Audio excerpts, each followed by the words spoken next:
Honorio Teneng, donc représentant de l'Alliance 3S, dont le SAS, le SAMES et le SUTSAS, au niveau de l'hôpital régional de Saint-Louis. Voilà.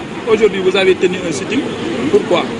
Une marche plutôt. Nous avons tenu une marche. Je vais commencer d'abord par remercier les autorités judiciaires qui ont permis quand même que cette marche aujourd'hui puisse avoir lieu et dire que le personnel paramédical et administratif de l'hôpital donc est sorti parce que tout simplement notre hôpital aujourd'hui est en faillite. Nous l'avons démontré par des actions, par des sittings, mais nous pensons quand même que notre message n'est pas tombé dans l'oreille d'un sourd. Parce qu'aujourd'hui, au niveau de l'hôpital régional, il y a des problèmes.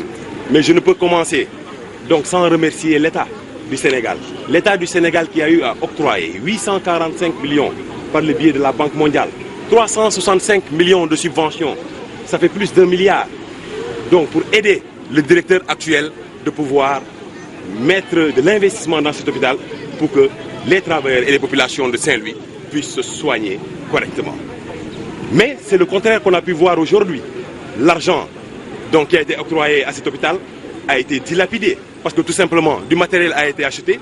En moins de 3 mois, tout le matériel est en panne. Nous avons acheté une machine de radiographie à 111 millions. Cette machine ne marche pas. Aujourd'hui à l'hôpital régional de Saint-Louis, pour faire une radiographie, pour faire une radio bassin, il faut aller à l'hôpital de Louga ou aller jusqu'à Thiès pour pouvoir faire cette radio et revenir revoir ton médecin. Donc les populations sont dans le désarroi. Une machine d'endoscopie a été achetée à hauteur de 92 millions. Cette machine aujourd'hui aussi est en panne, chaque jour en panne. Donc les malades sont aujourd'hui vraiment dans un grand désarroi. Et nous appelons l'État. L'État qui a eu donc à financer cet hôpital, l'État qui a eu à aider cet hôpital. Donc de venir au secours de cet hôpital, de venir quand même voir où est passé cet argent, d'auditer le directeur et d'auditer l'ACP. Parce que quand même, nous avons un agent comptable qui depuis 12 ans de service est là. Il ne bouge pas. Et nous pensons que c'est lui la source du problème. Parce qu'on dit toujours que c'est les travailleurs de l'hôpital régional de Saint-Louis qui renvoient les différents directeurs. Nous pensons que c'est l'ACP. Ça veut dire tout directeur qui ne sait pas de marcher dans ses combines, il lutte contre toi, il fait en sorte que le personnel donc, se retourne contre toi et te pousse à la porte de sortie. Donc nous demandons tout simplement pour que cet hôpital soit audité. Et nous demandons aussi pour que ce directeur, ou même peut-être cet ACP, qui soit audité. Et si vraiment la vérité se trouve que l'argent qui a été remis à cet hôpital pour les populations de Saint-Louis a été dilapidé, mais qu'on les sorte de cet hôpital. C'est bon, ci wolof.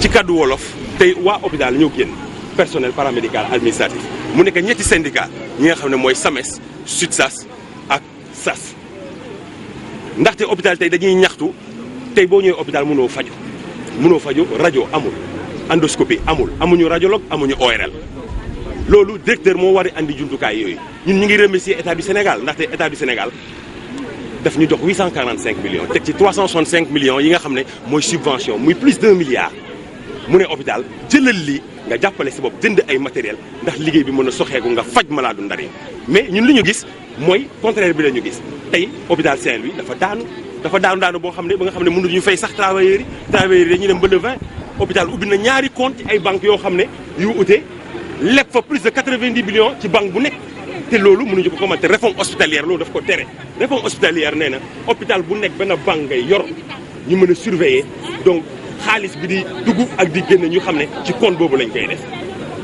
donc fu mu ne nii ñoon hôpital Ndar nit ñi sonn nañ maladie sonn nañ ndaxte fu mu nekk nii rajo bi ñu jënd 111 millions doxatul rajo bi tey boo war a def rajo bassin rajo ndig da nga war a dem ba Louga def ko ñëwaat jël résultat yi jox ko sa médecin actuellement ma leen di wax ni amuñu radiologue amuñu médecin ORL te loolu Ndar mérité ko hôpital Ndar dafa toll fi nga xam ne mën nañ wax sa CHU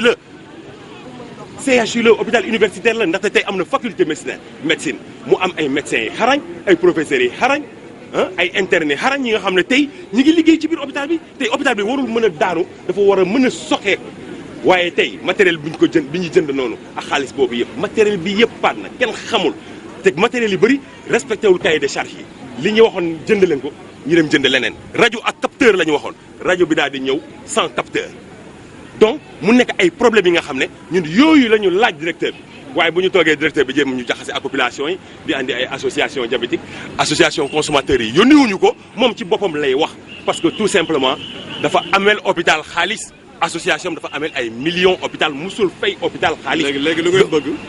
ñun lu ñu bëgg mooy état bi ñëw càmbar hôpital bi def auditer ACB bi auditer directeur bi xool li ci nekk te auditer yeneen année yi fi nekk ndaxte nee na ñun personnel yi ñooy dàq directeur yi waaye bu ñu auditer yeneen année yi dinañ xam ne mën naa am ACB bi moom ci boppam moom mooy dàq directeur yi fii nekk. Merci.